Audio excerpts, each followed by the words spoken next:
Merci Monsieur le Président, Monsieur le Ministre, Monsieur le Président de Commission, Monsieur le rapporteur, chers collègues.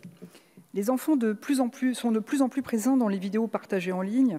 Mes collègues l'ont rappelé. Par ailleurs, grâce à la monétisation des vidéos et au partenariat avec des marques, certaines chaînes génèrent d'importants revenus, jusqu'à plusieurs dizaines de milliers d'euros par mois pour les plus populaires d'entre elles. Pourtant, contrairement à ce qui existe pour les enfants du spectacle, les horaires et la durée de tournage des enfants ne sont pas encadrés par le droit du travail. De surcroît, les enfants de moins de 16 ans sont régulièrement touchés par des formes de cyberharcèlement. Il est donc impératif de protéger les libertés individuelles et la sécurité des mineurs.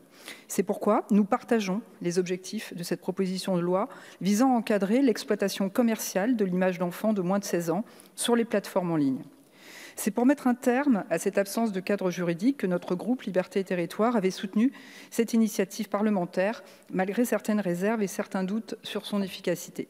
Notre groupe salue l'inscription de ce texte en deuxième lecture à notre ordre du jour, dans la mesure où son adoption par voie d'amendement au projet de loi audiovisuel était aujourd'hui compromise. Plus précisément, la proposition crée deux régimes juridiques distincts pour ces enfants youtubeurs, l'un aligné sur le régime applicable aux enfants du spectacle, valant pour une pratique professionnelle, et l'autre concernant une pratique semi-professionnelle. Cette distinction est pertinente pour s'attaquer particulièrement aux vidéos générant des revenus, ce qui s'apparente à du travail déguisé. En outre, depuis le texte initial, une plus grande attention a été portée à l'information, notamment à l'égard des parents et en particulier s'agissant des obligations financières et des risques psychologiques. Cette exigence de sensibilisation nécessite de responsabiliser davantage les plateformes numériques. À cet égard, notre commission avait déjà réécrit l'article 4 en prévoyant l'adoption de chartes de bonne pratique. L'ambition est certes amoindrie, mais cette nouvelle rédaction est bien plus opérationnelle. Les précisions apportées en première lecture à l'Assemblée ou au Sénat sont utiles. Elles déclarent le CSA compétent pour promouvoir ces chartes de bonne pratique. Surtout, il faut insister sur la nécessité de mieux informer et responsabiliser les enfants, qui sont les premiers concernés. Les amendements adoptés au Sénat vont ainsi dans le bon sens. Par ailleurs, le gouvernement a remplacé la procédure de retrait des contenus sur injonction administrative initialement prévue par l'article 2 par une procédure de saisine du juge des référés. Vous savez que notre groupe est attaché à cela.